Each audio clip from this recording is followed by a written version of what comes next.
Good morning, everyone. So, first of all, thanks for giving me this opportunity to summarize this week's lecture. So, it covers videos from 136 to 140 in the playlist.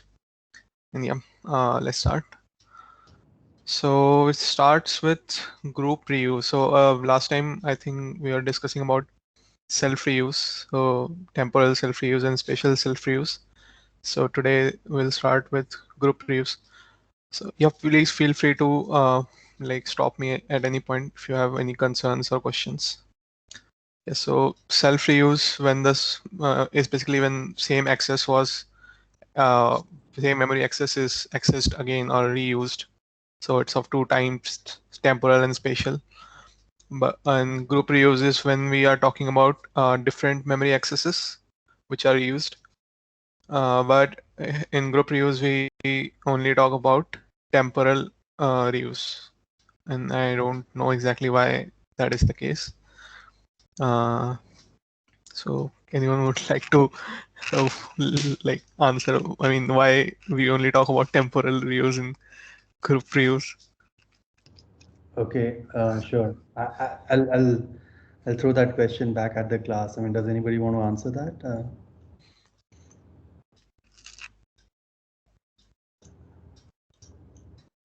Okay, so I mean, in one of the later modules, we talk Spatial about. reuse can be handled like similarly to self-spatial reuse. We can do it like just need to truncate the matrix, right? Because for even like for any kind of spatial reuse, you just need to assume that the last dimension is consecutive in cache, and that will work. Right. True, true. And also, I mean, so but why aren't we talking about it? Yeah, number one, the answer is that, it's not going to be very different from, self-spatial reuse. Group spatial use is not going to be very different from self-spatial reuse in terms of the technique, which is just kind of get rid of the last dimension for row major.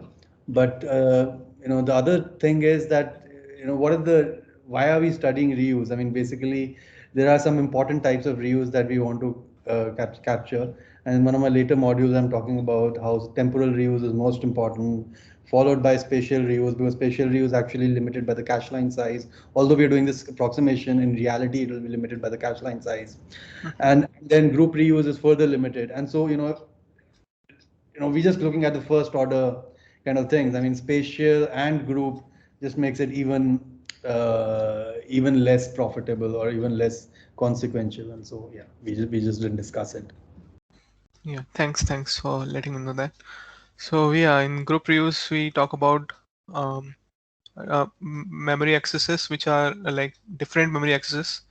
So a same memory location is being accessed by dynamic instances of different static accesses. Okay, so yeah, I mean there are so same we access same memory location basically in two dynamic in accesses of different static accesses. So this example would might be help to highlight it. So if you have this for loop and there are three static accesses, static memory accesses, a of I plus one, and a of 2i plus one. So we can create three groups or three pairs out of m. So these are the three pairs. And anything. So yeah, if we talk about these two, ai plus one and ai, so we'll realize anything being accessed in the kth iteration by ai plus one is accessed by k plus one iteration by ai. Pretty straightforward. Like in zeroth iteration, ai plus one will be one and ai would be zero. But in first iteration, ai would become a1. So yeah. So now in groups, what we are interested in is to figure out the number of dynamic instances of reuse, like how many times it happens that these two memory accesses are reused. So for example, a of I and a of I plus one, how many times they are reused or like they use the same memory location. So it turns out because of this fact in this line, it turns out that it's order of n, or to be precise, n minus 1 dynamic instances of reuse. But in this one, a of I and a of 2i plus 1, since a of I accesses every index from 0 to n minus 1 and a of 2i plus 1 accesses only odd indexes, we can realize that the indices which are accessed, like common indexes which are accessed by both of them, are only odd elements, and they are like half, so order of n by 2 dynamic instances of reuse. And similarly, we can talk about this third group as well. So here also, it's if we do not consider some boundary cases, so it will be approximately order of n by 2, because this is again odd, and this is a of I plus 1 is all. So yeah. And now in this example, similar to the previous example, but just it's like two depth in the nesting. So here also there are three static memory accesses. So we can form three groups. And in this first group, a of ij versus a of I plus 1 and j plus 2. So if we ignore some boundary conditions, so almost everything is being reused. Like what I mean by that is like everything which is being touched by every memory which is being touched by a of I comma j will be touched by a of I plus 1 comma j plus 1, like assuming like not those boundary cases. So on an average, we can say approximately order of m into n reuses will happen in this group. But in this group, which is a of I comma j versus a of 2i into 2j, we can see that, okay, so a of 2i into 2j will touch only even indices in both like x and y, like both dimensions it will touch only even indexes, but a of ij will touch every index. So it's a like 1 by 4th of m into n, so order of m n by 4 reuse. So if there will be more multiples, like if we increase this multiple, like make it 3, make it 4, so it will keep on reducing it. So for example, if it's ki comma kj, it would be m into n divided by k square, I think. So yeah, and similarly we can do that same analysis for this third group, but it's similar to the second group, as because here we are touching everything and here we are touching only even indices. So right.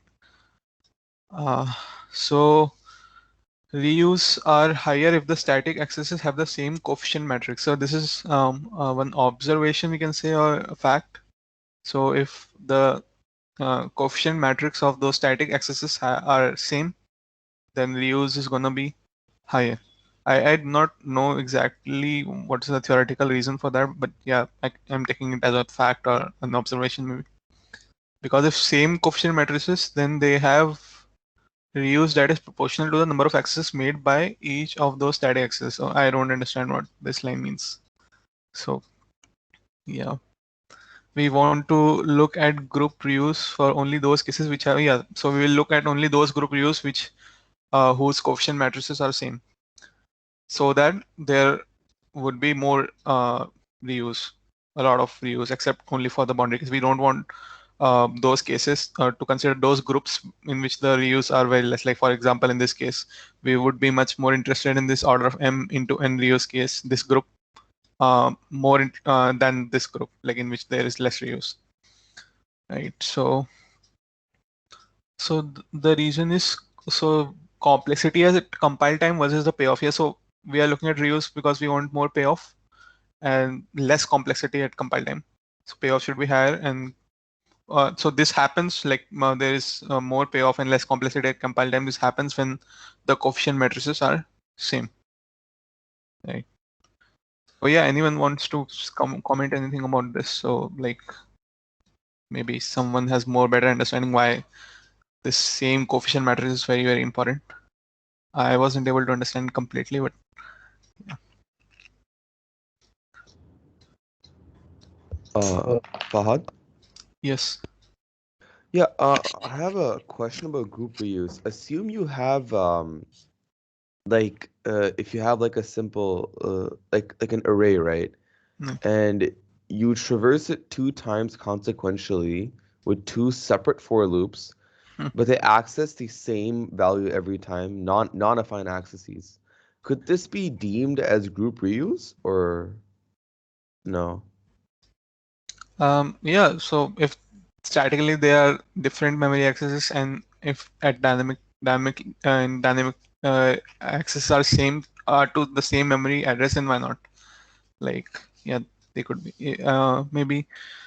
Yeah, so this is the criteria. Same memory location is being accessed by dynamic instances of different static accesses. So as you said, if there are two different static accesses like a I plus one or a something else than I plus one, but at runtime it happens that both of them access same memory location. So yeah, it's a case of group reuse.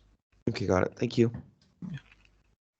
Yeah, that's so thanks for that answer, Fahad. And also regarding the same coefficient matrix, right? I mean, yeah, I'm just trying to think of a mathematical way of answering the question, but I mean, the intuitive reason is basically, I hope, clear because if they are the same coefficient matrix, basically they are just off, they are just kind of different by an offset, by a constant offset.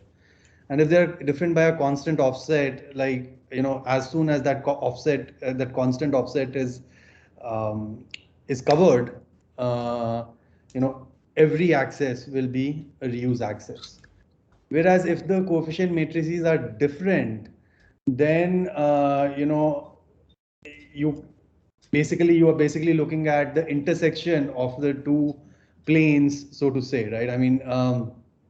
So if you look, I mean, this is, in this case, we are talking about discrete points, but if I look at continuous spaces, then every matrix is basically, uh, can be thought of as as a as a vector space, right? As an affine space. So for example, a matrix may represent a line or a plane or something like that.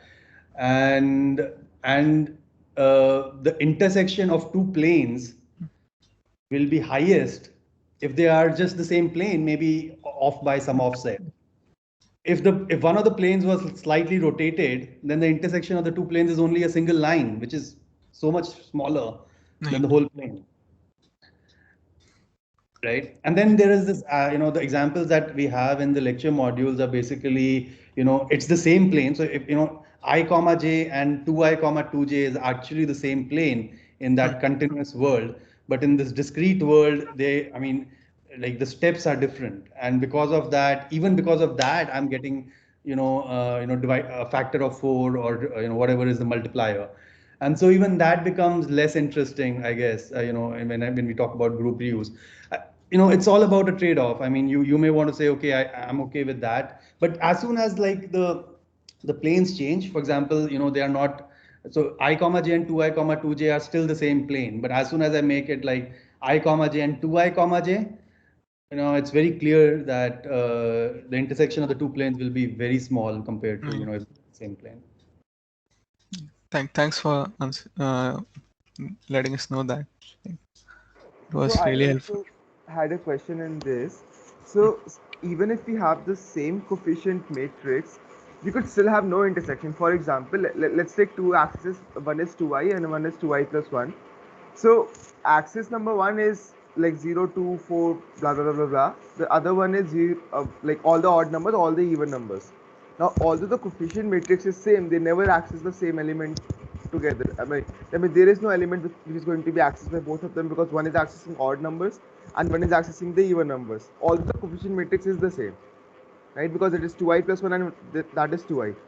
The coefficient is still 2, but just the offset is different. We should, I mean, if we are going by what we are, if we are going by the same coefficient matrix argument, in that case we should see group reuse, but we won't, because I mean, it's really one is accessing only odd, one is accessing only even. So I mean, because if you look at it, it's just like two planes which are parallel to each other with no intersection at all, right? So I'm not sure how that would work out. Yeah, that's a valid point. Just trying to think about this. We said that the condition for group U was that the coefficient matrices should be equal, and after that we should have two iterations which satisfy. I mean, which are which are same for both of the axes. So Exactly. that's not the necessary. I mean, Right. that's not sufficient. Yeah, I so I mean, the coefficient matrix being equal is kind of a necessary condition for group reuse in our framework. I mean, but it's not a sufficient condition. I mean, after that, we'll have another check to say, whether there's any overlap or not. Yeah, thanks for that answer, Jay. Yeah. got it. Thank you. And thanks for the questions. Yes. All right. Let's continue.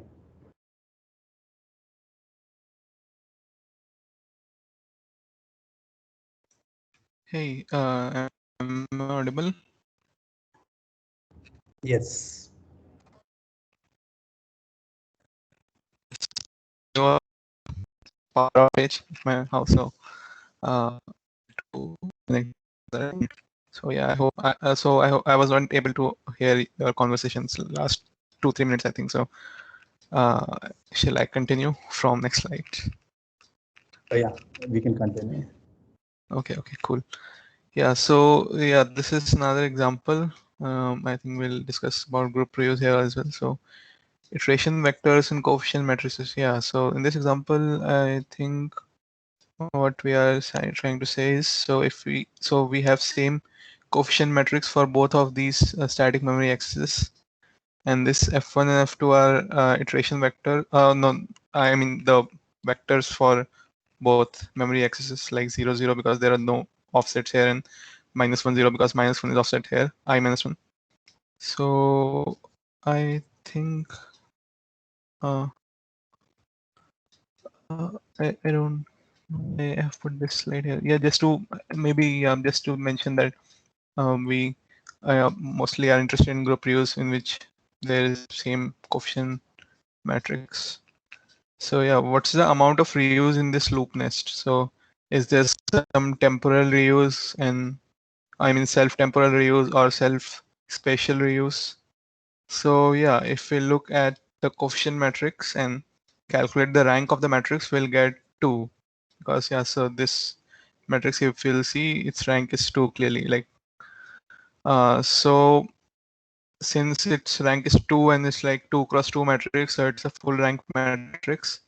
So there is no self-temporal reuse for both axes. So as this part has been covered in previous modules, I think. So no self-temporal reuse would be there for this example in these two axes. And is there some self uh, spatial reuse? So yeah, when we talk about self-temporal, self-spatial reuse, we are talking about only like z I comma j and comparing it with itself, and z I minus 1 comma j and comparing with itself. So in, in both for both axes, there's no self-temporal reuse because of the same reasons, like full rank matrix of coefficient matrix. But is there some self-spatial reuse? So yeah, as what we were discussing just now, that what we do first to find out spatial reuse is that we get rid of the last row, assuming that okay, last row is gonna fit completely into the cache line, and then with this drastic assumption, we are left with one rank matrix. So yeah, if we get rid of this row, this 0 comma 1 in this matrix, will be remaining with only one first row, 1 comma 0, and that will be a one rank matrix. Thus there is no self, so thus there is a self spatial reuse. So this is also, I think, from previous modules. So since this is a one rank matrix, there is a self spatial reuse. So now, like talking about group reuse. So what's the group reuse in this example? Like if we take both of these memory accesses and consider them together. So we'll try to apply this formula for group reuse whenever we want to do that. So f is the coefficient matrix and I1 is the uh, uh, I1 is the vector associated with the first axis, and uh, is the iteration vector associated with the first axis, and f1 is the normal vector associated with the first axis, and similar I2 and f2. So we just want to say that okay, fi1 plus f1 is equal to fi2 plus f2. So what is this signifying is that we are trying to figure out whether both the memory accesses are accessing the same memory. And so it boils down to I1 minus I2 is equal to this. So difference of these two iteration matrices should be so this is not written very well. It's I wanted to write a vector here. So yeah, this is -1 comma 0. So one column or one vector. So in other words, you can say that whenever I1 is equal to I2 plus 1 and J1 is equal to J2, so there will be a reuse in this case. Yeah, pretty straightforward, I think. So yeah, there is reuse, but is it useful? So now we talk about locality. So is there locality? So when we are talking about locality, we need to discuss something about reuse distance. So to calculate reuse distance, we have to subtract the iteration distance between the axes of reuse. Uh, so what it means?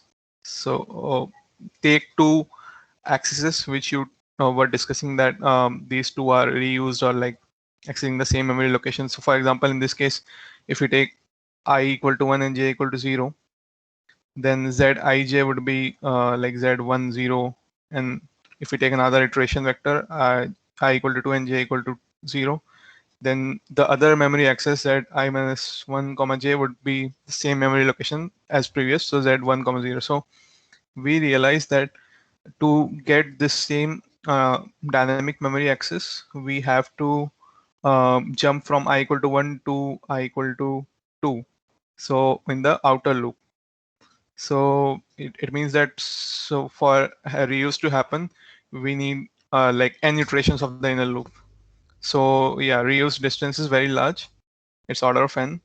And when reuse distance is large, we say that there is no locality in such examples. So just to am I audible? Just to make sure, because like my internet connectivity is a little bit unstable right now. So can someone Yes. okay, Yes. thanks. Yeah, so how to calculate the reuse distance generally? So when we get the distance vector, as in this example, the distance vector would have been this minus 1 comma 0. So when we get the distance vector, we scan bottom up in the vector and find the last non-zero dimension. So if the dimension is k, then the reuse distance would be order of n to the power k. So in this example, if we scan from bottom, so first non-zero dimension is this 1. So this is 0th dimension, this is first dimension. So that's why the reuse distance was 0 n to the power 1, or order of n. Yeah, just formula. So I think now we are changing the video and we are going to the next video, 137 number. So significance of reuse. So in general, we can say that if there is more reuse, then there is more potential for caching. Say why we are talking about reuse. We are talking about reuse only so that we could improve caching, or we could, yeah, just that. So locality versus reuse. So locality is reuse plus some small reuse distance. Like reuse distance should be not large, as in last example, like order of n. It should be small. So then we call it as locality. Locality is useful for caches which obeys temporal and spatial locality principles. And reuse can be useful for different types of caches. So yeah, compiler can potentially influence cache replacement algorithms like LRU, least recently used, least frequently used, first in, first out. So these kind of cache replacement policies or algorithms, compiler can influence those using the analysis of reuse access and reuse distance. So compiler can analyze these reuses and their reuse distance, and then try to influence or make the application better to uh, make better use of these cache replacement algorithms. So yeah, this is just for, I think, fact. So some cache replacement algorithms like LRU are more sensitive to locality in workload, while others are like LFU just cares about frequency and nothing related to the directly what we are discussing here. So yeah, caching happens at multiple levels in computer system. For example, even the compilation time, compiler decides what to keep in memory and what to keep in registers. It's also kind of caching. So yeah. So caches are, so this is, there is a scratch pad kinds of memories which are caches which are managed by compiler or software, you can say. So compiler decides what will live in scratchpad or cache, or what will go in main memory. An analysis of reuse and reuse distance could influence, like could make this decision better. Like compiler can decide better what to keep in scratchpad by using this analysis of reuse and reuse distances. Yeah, so hardware caches are also widely used. They prefer recency over frequency because locality and recency gives best payoffs across large variety of applications. I think, yeah, this is just a fact. So hardware caches are more prevalent, and they are mostly based on locality or recency. So compilers could also influence the replacement policies of these uh, hardware caches, I think, or make some better decisions on basis of this analysis of reuse and reuse distances. So again, the same point, more reuse is more potential for caching. What is the most important from compiler's point of view? Yeah, so compiler developers are interested in more payoffs and less compile time complexity. Yeah, same point which we discussed earlier as well. So we have talked about three kinds of reuses. So yeah, we were discussing earlier, we were discussing about self-temporal reuse and self-spatial reuse, and today we discussed about group temporal reuse. So if we need to think about like which of them is most significant or most useful and which is like not that useful. So we'll realize that some self-temporal reuse is most useful or most consequential as it gives most amount of reuse. So this is another fact. If there is a k-dimensional null space of coefficient matrix, this will imply that order of n to the power k reuse will be there. So a lot of reuses are there in this case of self-temporal reuse. So yeah, if there is so much reuse, then compiler writer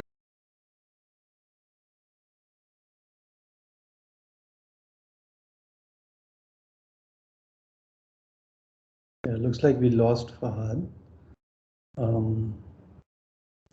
Okay, maybe I'll continue.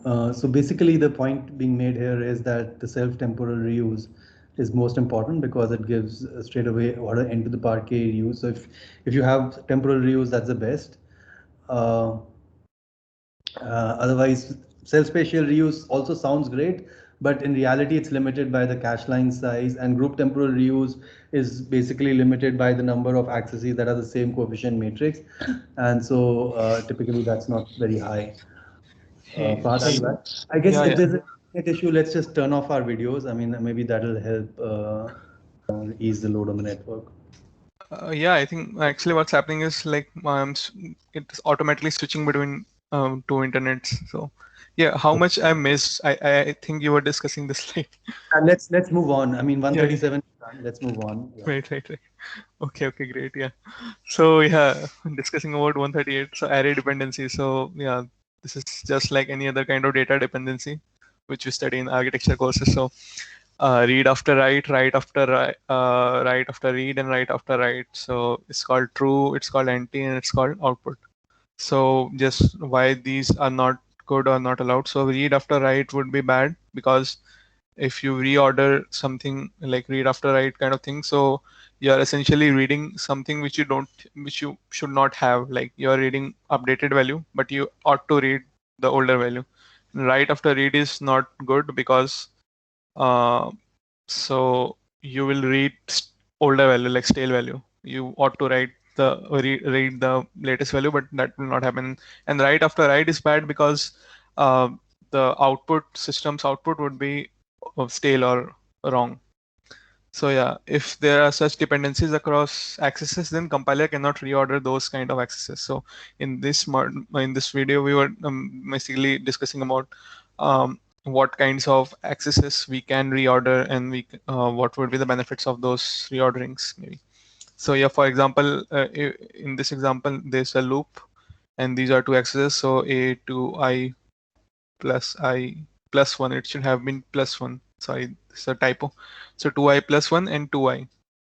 So yeah, we are accessing odd elements in this first memory access and even elements in this second memory access. So only write after write dependency is there. So yeah, no, there is no reading as such from arrays. So only write after write dependencies. Yeah.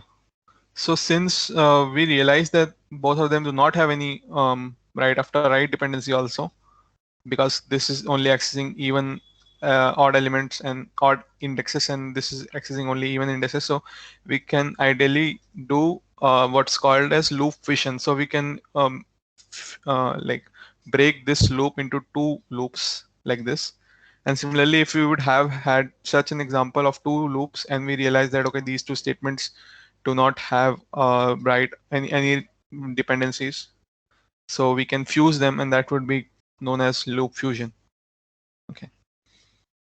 So yeah, there will be many examples now, like discussing the same point, like are there uh, dependency right after right dependency or not. So for example, in this case, this is a loop nest of depth 2, and these are the two statements I comma 2i, and this is I plus j comma 2 into I plus j plus 1. So one thing which we can realize is that the second dimension of the first axis is always even, so 2 into I, and the second dimension of the second axis is always odd, so this thing will always be odd. So by this simple observation, we can say that, okay, there is no right after right dependency, so these static axes are disjoint. But what about this example? So we just changed this to I plus 3j plus I, and in this case, if we think more closely, then we'll realize that there are right after right dependencies, and these are some examples. So yeah, this should be I comma j, another typo. So I comma j, if it is 1 comma 0 and 1 comma 0, yeah, so both of them like will become 1 comma 0 at some point, right? For example, if we take both of them as so I is 1 and okay, so I don't think, yeah, if I is,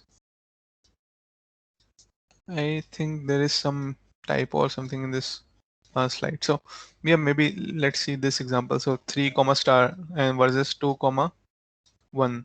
So if I is 3 and j is anything, and if I is 2 and j is 1, so what will happen? So if I is 3, so this is 3, okay, fine. And so yeah, I comma j, if we take 2 comma 3, so this will become 3 comma 2 plus 3 5 plus 2, so I plus 2 is 7. So I 3 think comma 7. axis is basically I plus the second dimension of the second axis is I plus 3j plus 1. I think then it works out. Yeah. Yeah, that's true, that's true. This is like, this should have been another typo here. Sorry about that. So yeah, if we take for example, if we take this example 3 comma 2, so if we put here 3 plus 2 would be 5, and this will be 3 plus 3 into 2, that is 6. So 6 plus 3 is 9, and 9 plus 1 is 10. So it will be 5 comma 10, and similarly here it will also be 5 comma 10. So we got like 2. So yeah, and this at this iteration, both of them would like at iteration 5 comma star and 3 comma 2. So both of them are like accessing the same memory location. So it's an example of data dependency, or they are writing to the same memory location. So it's an example of right after right dependency, right? And yeah, this example is also highlighting the same thing, but just that the memory accesses are at the different depths. So here it is at this line, inside the first depth, and here this access is inside the second depth. So yeah, 1 comma 0 and 1 comma 0, if we put I equal to 1, so it will be 1 comma 0, this one, and this will be also 1 comma 0. I think here also it's a typo, it should be 1 here, not I. So sorry about that again. Yeah, so I think now we'll try to figure out if there is some better way to find these data dependencies, because we don't want to like do this manually. We want to somehow automate the process, like just see these statements, see this memory accesses, and somehow try to figure out whether we can automatically say that, okay, these two things are data dependent, or like there is a dependency or not. Yeah, so static access depends on another, as long as there is a dynamic instance of the first access that depends on some dynamic instance of the second access. Yeah, just saying that two static instances will like have some dependency only if some of their dynamic instances are like same. When a dynamic instance depend on another dynamic instance, yeah, when they access the same memory location, or at least, and yeah, another important point is like at least one of them should be right. So yeah, in all the interesting dependencies, there was always a W right, because read after read, even if it is like two read statements, if we reorder them, it will not create any issues in the semantics. So yeah, just doing this thing more formally. So if we have two static memory accesses represented by these two tuples, so this is something, a memory access at depth d, and this another memory access at depth d prime, and this f and f prime are the respective matrix coefficient matrix. And this f is their respective vector associated with those two memory access, like the offset vectors. This b is, I think, the boundary of iterations, like from where to where the iteration lies. And this small b, I think, is like the iteration vector, right? So these two axes are dependent if, so yeah, these two axes would be dependent if, first of all, at least one of them is right. Yeah, that should be the first criterion. Second criterion, second and interesting criteria is, so if you could find a vector I in the dth dimension and vector j in the primeth dimension, they should have been a prime here. So vector j in the primeth dimension, such that these equations are satisfied. So if we could find such two vectors, then okay, that would be mean that we have proven that these two static accesses are dependent on each other. There is a data dependency between them. So now what are these two equations signifying? So first equation is B.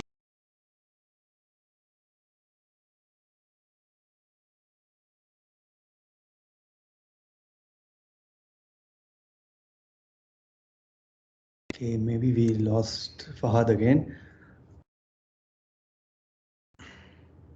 Fahad, we cannot hear you. Okay, so the first equation here, bi plus b greater than equal to 0, is basically saying that I belongs to the iteration space of the first axis. B prime I prime plus B prime greater than equal to 0 is saying that I prime belongs to the iteration space of the second axis. And Fi plus F equals F prime I prime plus F prime, basically saying that they are accessing the same memory location. So if all these conditions are true, then we know that there is a data dependency between the two static accesses.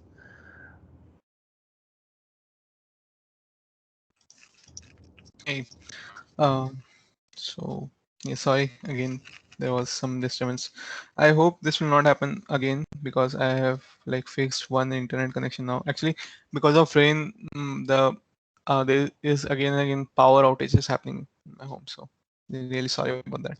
No So problem. can you see Yeah, my screen? Yes. we are done with this slide. We can move on. Okay. Great. Thanks. So data dependency across dynamic instance of the same access. Yeah. So this was example. Now we want to see if there is a data dependency between these two accesses or not. So if we will apply these equations, we'll realize very quickly that yeah. So before that, so if we are talking about data dependency across for the same access, like for same memory. For example, if I want to talk only about this access, so data dependency for this access across different iterations. So in those cases, there would be an additional constraint along with these equations. And that constraint will be, we do not want trivial answers. We do not want like the same iteration. So that's not interesting. If someone is saying that, okay, in the same iteration, there is data dependency, it doesn't make any sense. So for same memory access, same static memory access, data dependencies make sense if they are in different iterations. So that's why we will put this extra constraint there. So I is not equal to I prime. Yeah, so for example, in this case, so for these kinds of statements, there are actually two static memory accesses here. we can imagine these statements like t equal to zi minus 1 and then zi equal to t. So breaking this into two different simpler statements. And then we can talk about whether there is a data dependency between zi and zi minus 1, and also whether there is a data dependency between zi and itself. So first case, zi and zi minus 1. In this case, so yeah, these are the iteration boundaries, and this would be, so yeah, if we solve the equation, we'll get I equal to I prime minus 1. It's like very easy to see. So uh, because there's like this one is I and another one is I minus 1. So yeah, this would be the solution. And but in this case, like if whether there is a data dependency between zi and itself. So in this case, no solution will exist because yeah, we will if we solve the equations, we'll get that I vector should be equal to I prime vector, or like that should happen in the same iteration. But if you remember that when we were talking about data dependency across same memory access, then another constraint is that both of them should not be happening in the same iteration. Like iterations I and I prime should not be equal to same. So it's like kind of a contradiction. I should be equal to I prime by equations, and there is another constraint I should not be equal to I prime. So yeah, so no such solution could exist, and so in this case there would be no data dependency with zi with itself. Right. So data dependency across dynamic instance on the same axis. Yeah. So so this is another example. So z0 equal to zi minus 1. So if we talk about whether there is a data dependency between z0 and itself. So here, if we'll solve the equations, we'll get 0 equal to 0. And now 0 equal to 0 is like a truth, which is always true. So one might think that this z z0 will have data dependency to itself across all iterations, but there is a catch that we will not be talking about same iteration. So we will say that across all pairs of I comma I prime, there will be data dependency like 0 comma 1, 1 comma 3, any such pair. But for pairs such as 1 comma 1, 2 comma 2, like where both of them are same, like same iterations, we'll not talk about those cases because those are trivial cases.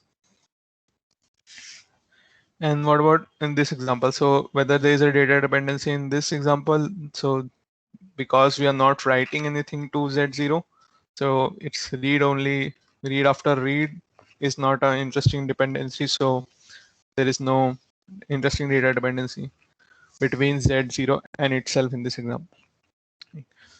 So I think now we are switching the video again, going to 139. So someone could please confirm, like, am I audible, like, clearly, just to check. Okay, thanks. Yeah, so now so yeah, up till now we have been discussing about given an example, can we manually check like whether there is a data dependency or not using our intuitions. But now we are moving on to automating this process somehow. Like, is there some way to automatically see whether two memory accesses are data dependent or not? So yeah, so these are the similar equations which we were discussing earlier. So this is about the first equation comes from boundary conditions. So bi plus b into I vector plus small b should be greater than or equal to 0. And similar for the second axis. And this is just asserting that both of them are accessing the same memory. And sometimes it will happen that we also want this additional constraint that I vector I should not be equal to vector I prime. And that constraint happens just yeah. So that constraint happens when we talk about data dependency for same memory access, right? So if we are given such system of equations, we ought to find I and I prime such that uh, they solve these equations, and we'll get to know if this system of equation doesn't have any solution, then this means that we cannot find any such iteration in which they were accessing same memory location. So they are not data dependent. But if we could find such I and I prime, it means that we were able to find such we were able to prove that okay, they are data dependent. So yeah, now solving the system of equations. So linear inequalities, yeah. So So now we are trying to make everything as inequality. We don't want equalities or disequalities. So equalities can be easily written as inequalities by just like this simple process. Make equal to as less than equal to and greater than equal to. So that and means like conjunction in logic. But disequalities are something which could be expressed by or disjunction. So if we want to assert that I is not equal to I prime, we'll have to write I is less than I prime or I is greater than I prime. So just like why disequalities are bad. So it's like more theoretical reason for that. So in logic, we can say disequalities makes formulae very hard to solve by a solver. Like even in propositional logic, if you have disequalities, it would not be a it would be a difficult problems as compared to if you had only conjunctions or yeah. So disjunctions make solvers life a little bit trickier. That's what I can say. Yeah, so the system of equation now solving the system of equations. So this is called as so yeah, this problem of solving such equations, system of equations is NP complete or intractable. No polynomial time algorithm is known yet to solve such problems, but there are many good engineered solvers which employ various heuristical algorithms and a lot of complex techniques and which try to solve at least the common or practical cases very fast. So if loop nest so yeah, we can use those solvers as well as like so in practically if we imagine so loop nests are not going to be too large, right? I mean it might be of depth 6 7 maximum or maximum 10 maybe. So yeah, so if it is like 2 to the power 5 or something, so 2 to the power 5 is 32. So 5 6 if we go till 6 7 it's fine, I think. So it's exponential, but if we are able to do good parallelization and good optimizations, so yeah, we could solve those cases. Yeah, so now we are discussing something about ILP, integer linear programming. So it's also an NP-complete problem. And what we want to do is we want to reduce our original system of equations, the system of equations into something called as ILP. So ILP are some popular system of equations, I can say. It's nothing different from what our system of equations looks like. Very, very similar to that, but just in a better format, I could say. So yeah, and since there are already solvers available for ILP, we try to reduce our problem to an ILP. So by reduction, I mean that we take an instance of our problem and somehow try to create an instance of ILP problem and then send that instance to the ILP solver. And then ILP solver will either tell me that, okay, this instance doesn't have any solution. So we will get to know that, okay, these memory accesses are not data dependent, or it will give me one solution, one correct solution, the ILP solver. And if you want to read more about ILP and ILP solver and linear arithmetic, maybe you can check out this book. I know about this decision procedures. So it's a great book to learn more about these solvers, just for information. Yeah, so reduction to two ILPs problem. So there is an issue with this system of equations which you have. So these equations could be easily reduced to norm. This first three equations could be easily reduced to inequalities. So if we can reduce to inequality, we can easily club those inequalities and make a simple equation ax less than equal to b and x is greater than equal to 0. This transformation is straightforward, very easy to do.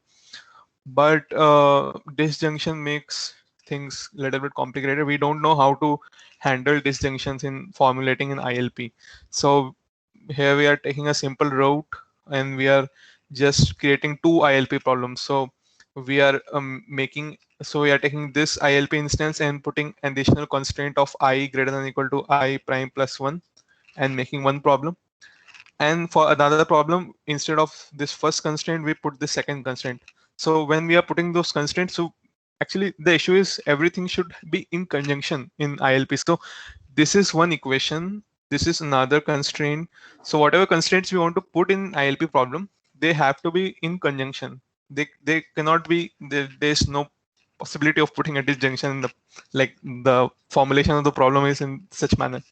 But since we had disjunction, we could not do anything else, but we created two problems, like just conjuncting these two different constraints into those two problems. Like this is the first problem maybe, and this is the second problem, and then we will send both of these problems to the ILP solvers.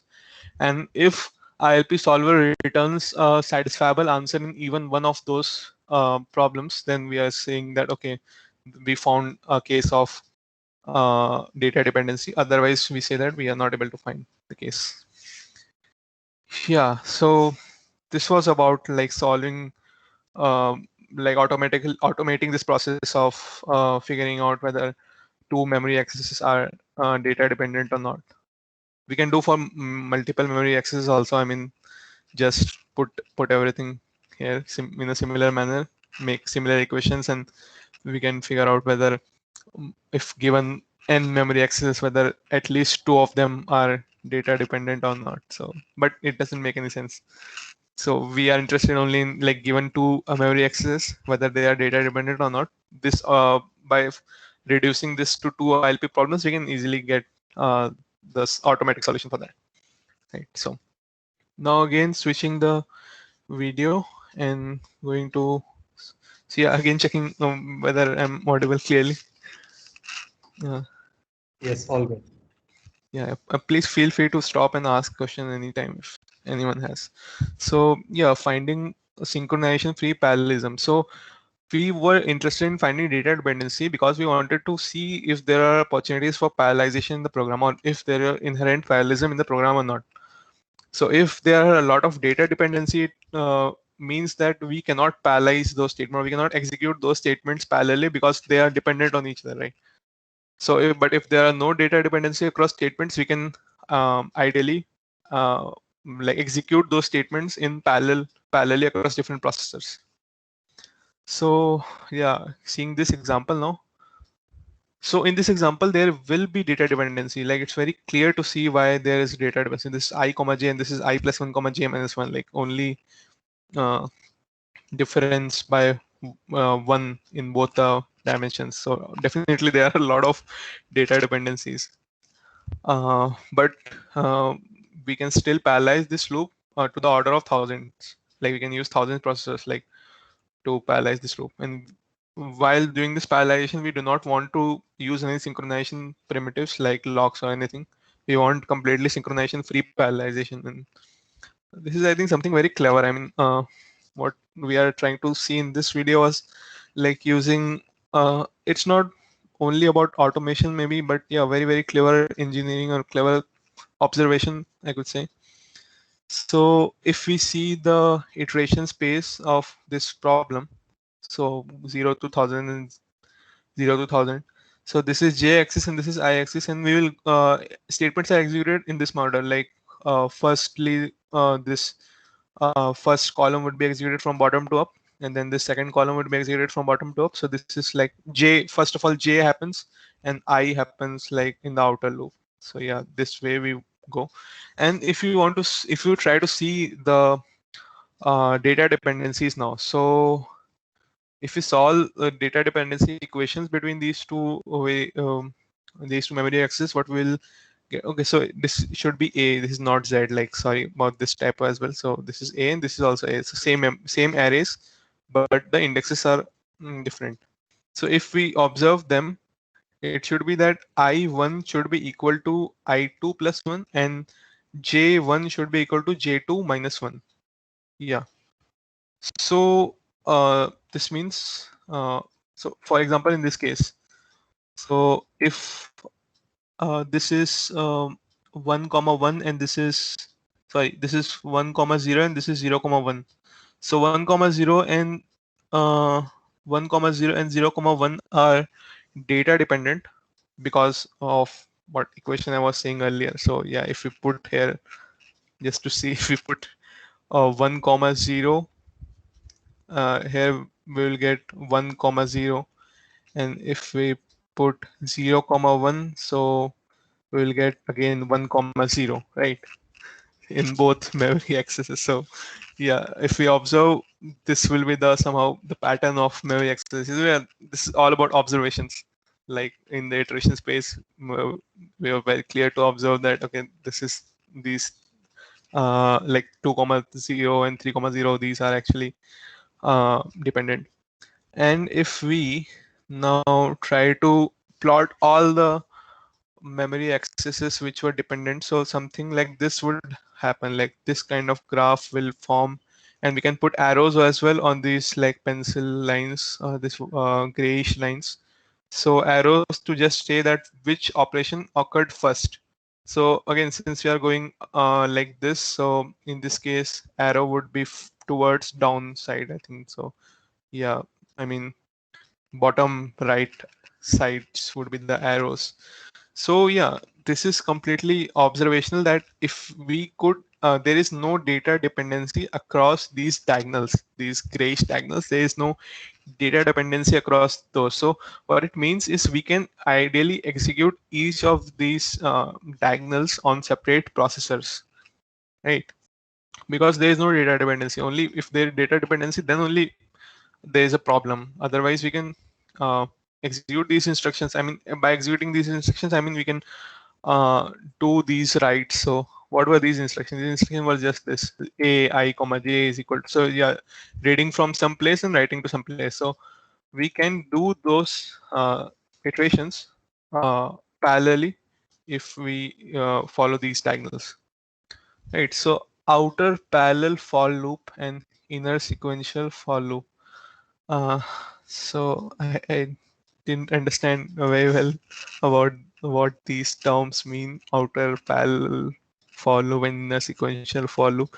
But I got to know that okay, somehow, some magically, a compiler could take this loop and transform into this loop, and it looks very, very similar. So what's happening in this loop is, so first of all, this in this outer variable k, so we have transformed the iteration space from I comma j to k comma l. So what is this k? So k is going from 0 to 1998. So it's around 1999. So why it's 1999 now? So this is the number of diagonals. So number of diagonals would be 1000 plus 1000 minus 1, because since if we use all the points for diagonals, so 1, 2, 3, 4, and go up to top, and then so we'll have to add both uh, length of column and row, and then subtract 1, so it will be 1999. So this is like iterating over columns, and inside in this for loop we are iterating till maximum of the size of the diagonal. So the size of the diagonal would be k. Like if we are on the kth diagonal, then the size of the diagonal would be k. So that's why we are moving till minimum of k comma 1999 minus k, because so diagonals are like initially the size is less, then the size becomes maximum. In the middle, this middle diagonal would be the maximum size, and then again its size will will start decreasing. So that's why that will happen. And if we replace the original statement with this a k minus 1 comma l equal to a k minus l comma l minus 1, and if we just try to see, we'll realize that every operation is happening, like every write which you wanted to do will happen somehow, and compiler does this thing magically. It's good for since there's a this is outer for loop is completely parallel, so it's good. Like we have parallelized this, we can use 2000 CPUs or at least 1000 CPUs. But even for uniprocessor systems, this is useful since we have reduced the reuse distance, which we were discussing earlier about reuse distance between data access. We have reduced those reuse distance. You can see very clearly. So this is k minus l comma 1 and k minus l comma l minus 1. So only this index is different, and also only by one value. So since the reuse distance is also reduced, this is more better locality of reference, and yeah, it's good for uniprocessor systems as well. So I do not know what's the meaning of this outer parallel for loop and inner sequential for loop. So maybe someone could help, and yeah, we can continue discussions now. Like I don't have any other slide. Thanks, Fahad, for that presentation. It was very nice. Yeah, the outer parallel for loop. I mean, basically, there's an inner for loop and an outer for loop, right? It's a two-dimensional loopness after all. Right, right. And so, I mean, basically, because we have been able to find that there are these data dependencies and there are these data independencies. I mean, in the sense like there are some things that are completely independent. So we can basically use an outer loop which is completely parallel, which just executes, and then the inner loop is going to execute everything within a chain. So yeah, I mean, like outer loop and inner loop, and you just add parallel to the outer loop and sequential to the inner loop. So that's what it is. I don't know if, I mean, there's nothing rocket science about that term. Sir, I think Oh, I see, I see. Thanks. one more thing, I think you had pointed out that the inner loop is sequential because we execute the chains, individual chains. So I think that's why it's like one after the other. So that's why. Exactly. I So see, the I outer see. loop is basically iterating on the chains, like different chains, and the inner loop is within a chain. Right. Right. Right, right. Yeah, yeah. I just got lost in terms maybe here. So it makes sense now. Thanks. Thanks for the presentation. And also, I think the important kind of surprising a little bit result, at least I found it surprising the first time I saw it, is that if you improve parallelism, you're also kind of improving locality. I mean, that's a great takeaway because even if it's a uniprocessor, basically because you put an outer loop that is iterating over the different strands, and then there's an inner loop that's iterating within a strand, because the inner loop is going to iterate within a strand, and that's a strand basically is the only place where there's a data dependency. So all the reuse distance within a strand has really decreased as opposed to the original, and that's great, right? I mean, so it turns out that optimizing for parallelism is also optimizing for locality, and that's a relief, because if they were not the same, then we would have had to devise different algorithms for the two. Yeah. So thoughts, questions?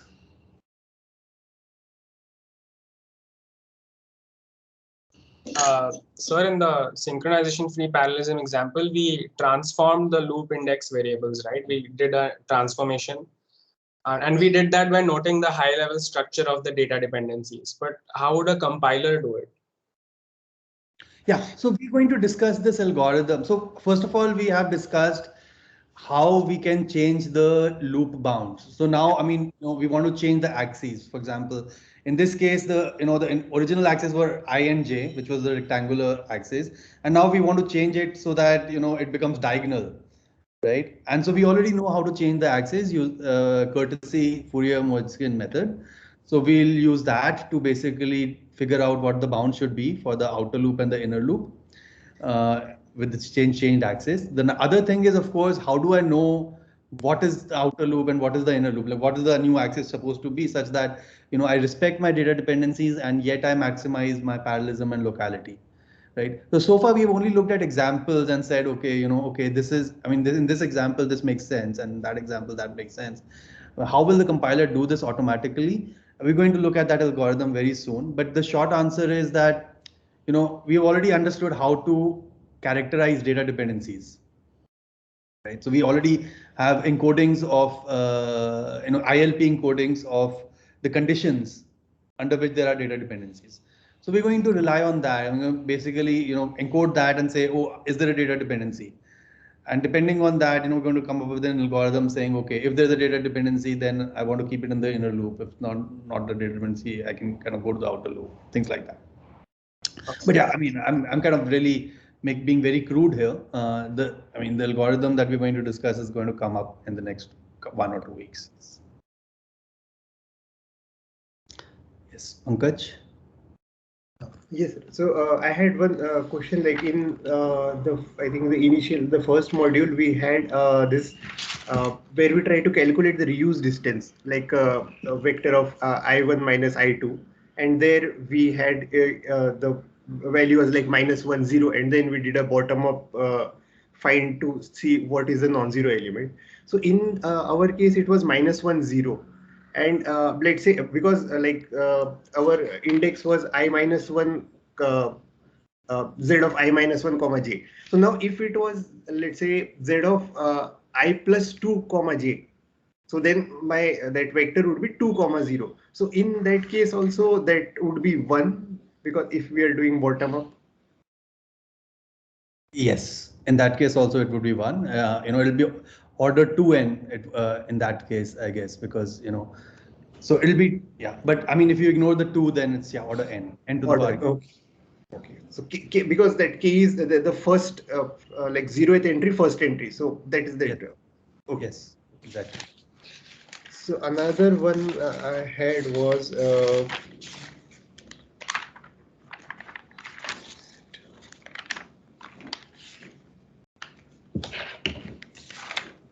I think I'll ask later. I think maybe. Okay, sure. Ajay? Yeah.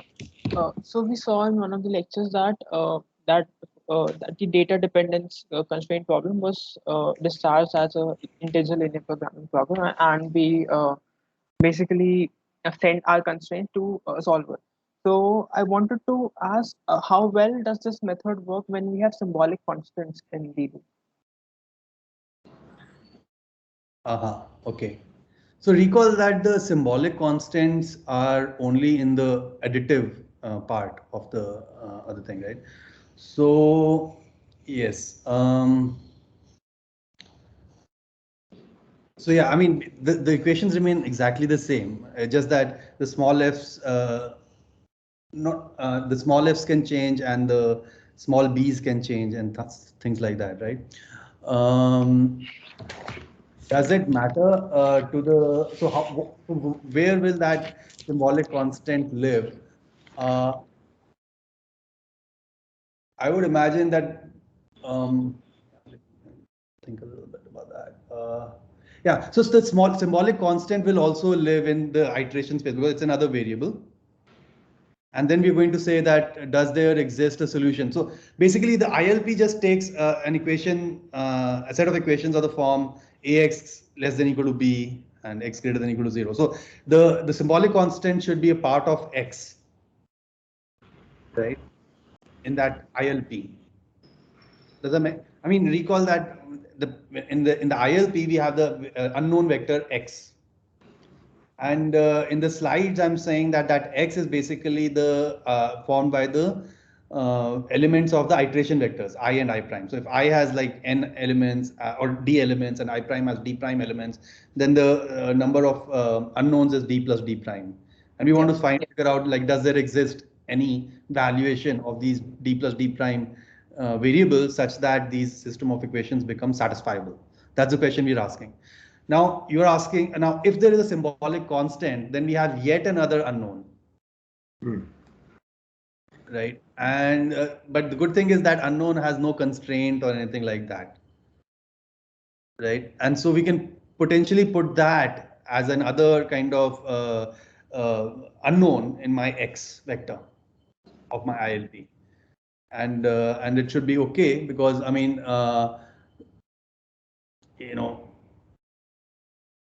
I'm guessing that, yeah, I haven't thought about this earlier, but I'm guessing that, if there's a solution to, whether there's a solution or not to this, this system of equations will depend on the symbolic constant, of course. I mean, if the symbolic constant was basically giving me an empty iteration space, then it makes no sense, right? But if it was giving me some, so yeah, I guess, the ILP is going to give you some value. Basically, now the equation becomes, does there exist an iteration vector and an valuation of the iteration symbolic constant such that this can happen? And so conservatively assuming that the symbolic constant can take any value, and now you from the ILP, you're asking, does there exist a value such that there's a data dependency? Yeah. Right? Yeah, you will be conservative, and the way. So first of all, the question that you really want to ask is, does there exist a value to the symbolic constant such that there's a data dependency between these two static accesses? I mean, that would be the conservative thing to ask, right? Yeah. And because because the question you're asking is, does there exist a value to the symbolic constant? You just put that symbolic constant as part of your x in your ILP. And now the ILP will say whether it exists or not. And if the answer is yes, then yes, there is a data dependency. If the answer is no, then no, there is no data dependency. I mean, I was thinking that so as before that so when we had symbolic constant, they were part of the small b in the iteration space. So Right. now when we transferred it to an ILP problem, then they would be. I thought that they would be a part of the b of ax less than equal to b. So the constant part basically, and a would be the coefficient part which we had before.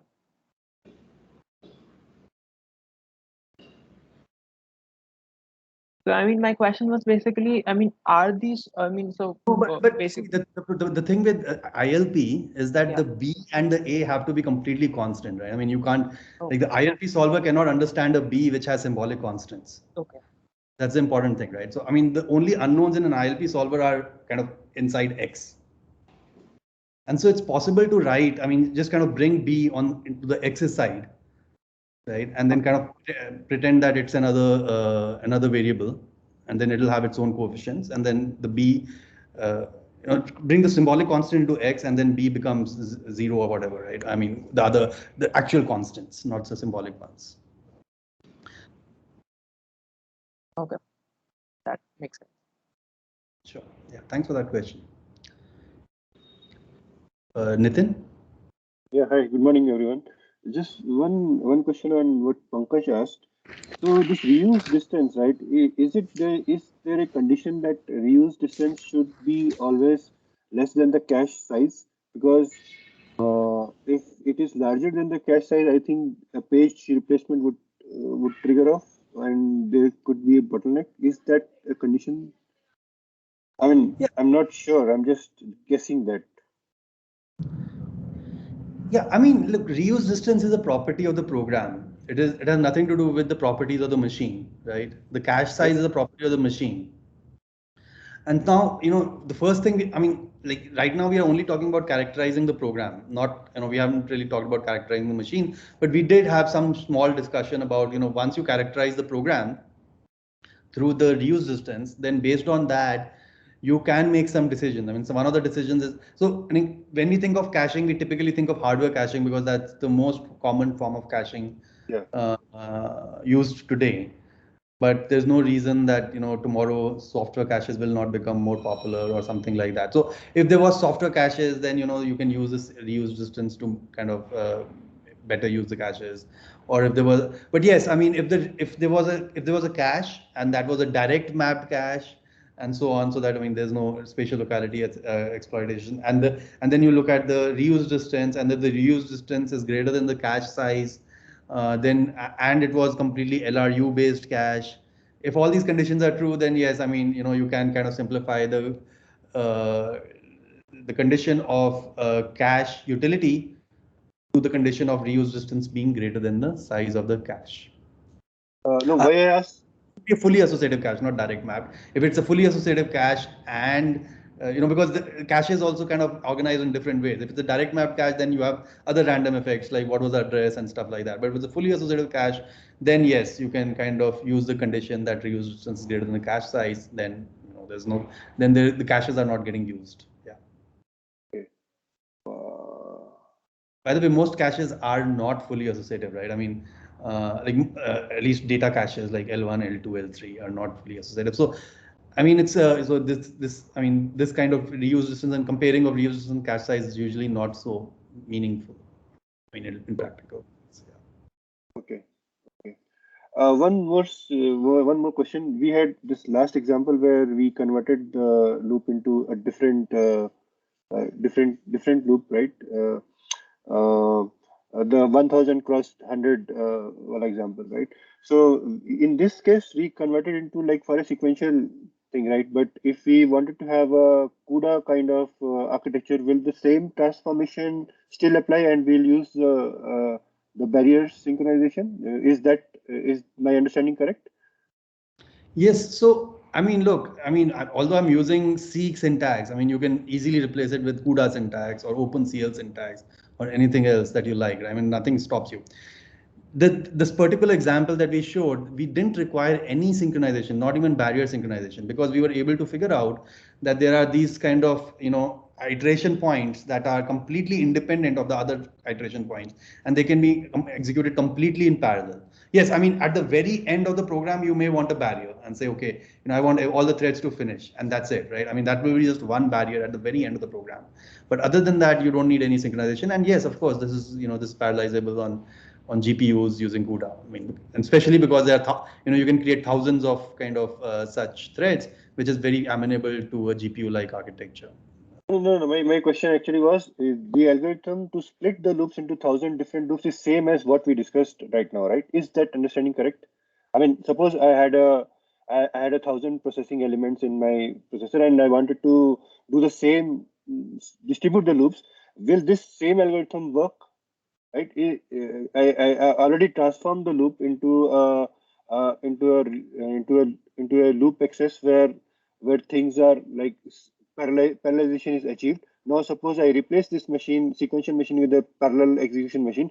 Can I take the innermost loops of this new transformed loop and split them into 1,000 processes? Is that algorithm correct? That's what my question was. That's why if you recall that we had this parallel word in the outer for loop. That basically saying that, I mean, that's like the open MPs for parallel. Exactly, something like that. Yeah. That's what it means. The parallel for the outer loops can be completely split. The outer iterations can be completely executed in parallel. That's what I mean by saying that the outer parallel for loop and inner sequential for loop. So inner loop cannot be split in that particular example, but the outer loop can be split across multiple processing elements. Absolutely. That's the whole idea. Yeah.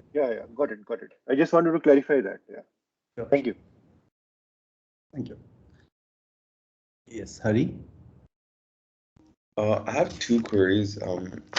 One, this may sound kind of inane because I'm not very clear about this particular idea, but you mentioned that caches are non-associative. I thought that you could access any word from any cache line. Oh, so caches basically have different organizations. At one extreme is a fully associative cache, and the other extreme is a direct map cache. It's not about access; it's about replacement. A fully associative cache, when you bring it something, you can replace anything else. But in a direct map cache, there's, if you bring in something, then you only evict the stuff that matches that particular address for the last few bits or something like that. Yeah, I guess that's a longer discussion. That's part of your architecture course. Also, second thing, about Jazz query about symbolic constants. One thing that I don't understand is that the issue comes up when you're talking about A and B and how any other unknown can't be considered in. But if it's a symbolic constant, doesn't the compiler recognize that it's not an unknown, but rather it's a constant and should factor it in? Well, a symbolic constant is also an unknown, right? I mean, we don't know what the value is. It's just that for that particular region of code, it didn't change. And so we are just calling it a symbolic constant. I mean, in reality, it's an unknown value, right? Sorry, I misconceived it. Sorry, let me try it. Pankaj? Yes, sir. So in this, like while we were formulating the ILP, so there, like you had mentioned that just because that I not equal to I prime, this is a disjunction, and that thus it can't be directly reduced to ILP. So what is the reason, sir, why it can't be directly reduced? So notice that an ILP is basically a conjunction of inequalities. That's what it is. And we have already, in fact, we are familiar with this framework where everything is a conjunction of inequalities. That's exactly our polyhedral model, right? I mean, basically, every inequality is kind of one plane of the polyhedron, right, or one line of the polyhedron or something like that. And a conjunction basically defines a convex space. Right. And so ILPs, so that's a problem. That's an easier problem. The moment you go to non-convex spaces, the problem becomes even harder. Already, like the ILP is an NP hard problem, right? But even though it's convex space, it's an NP hard problem because of the integer constraint. But the moment you go to non-convex spaces, the problem becomes even harder, right? And we don't want to go there, right? I mean, that's we don't know good algorithms on. I mean, and general convex spaces, I don't think like you can come up with a good algorithm anyway. I mean, you'll have to kind of define some constraint on what the non-convex space is. Now, when you have a disequality, you have a non-convex space straight away, because you have a disjunction, and that basically means either this or this, right? And either this or this can be, and so it's no longer a conjunction. And the moment that happens, now ILP solvers are not able to handle disjunctions for us, and that's the problem, right? And because they only specialize in convex spaces. And but we are lucky in this particular problem, because the only disequality or the only disjunction that we get is because of that special case of I is not equal to I prime for when we are trying to identify data dependency between the same axis with itself, right? Because otherwise, I mean, and so in that case also, I mean, it's possible, because it's just one disequality that we care that we're going to ever get for any kind of for any single query of data dependency. We can just kind of break it into two different things and two different inequalities and make it into conjunction and have two different convex spaces and solve them separately. Yeah, right. Thanks. It makes sense. Thanks. Sure. Okay, great. So we are almost almost out of time. I'll just ask one question. I mean, so we talked about dependencies, right? Data dependencies. And we kind of have a mathematical formulation that can be discharged using an ILP solver to determine whether two axes, static axes, can have a data dependency or not. Now, we also had a long discussion on reuse. So do you think we can also have a mathematical formulation for reuse?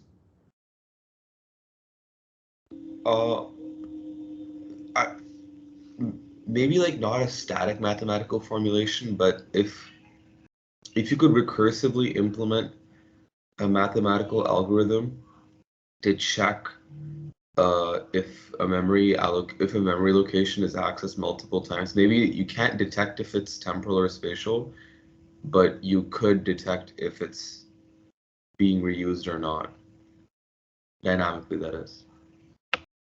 Okay. I mean, reuse is just like temporal reuse is just like dependency, but a little different, right? Spatial reuse is just a data dependency, but you have to consider the entire cache line, and so you can maybe relax those constraints to get it. So yeah, I mean, what's the difference between temporal reuse and data dependency? I mean, what's the You can difference? just remove the It's condition that the the access should be right. Exactly. I mean, that's the only change, right? I mean, you just remove the condition that one of the accesses should be a write, and you immediately get the condition for temporal reuse, whether it is self-temporal reuse or group reuse. I mean, both of them are kind of encoded straight away by this mathematical formulation, and it's identical. And you just have to remove the constraint that one of them is a write. And as you said, for self-spatial reuse, we just use our approximation, get rid of the last dimension, and now we can now encode that the truncated matrices. Using the truncated matrices, we can have a mathematical formulation for spatial reuse. It could be, in fact, both self-spatial and group spatial. But as we discussed initially, like group spatial is kind of less consequential, so we don't worry about it too much. Yeah. Okay, great. All right. Okay, so I think we are done. Let me just stop recording because we can do some discussion.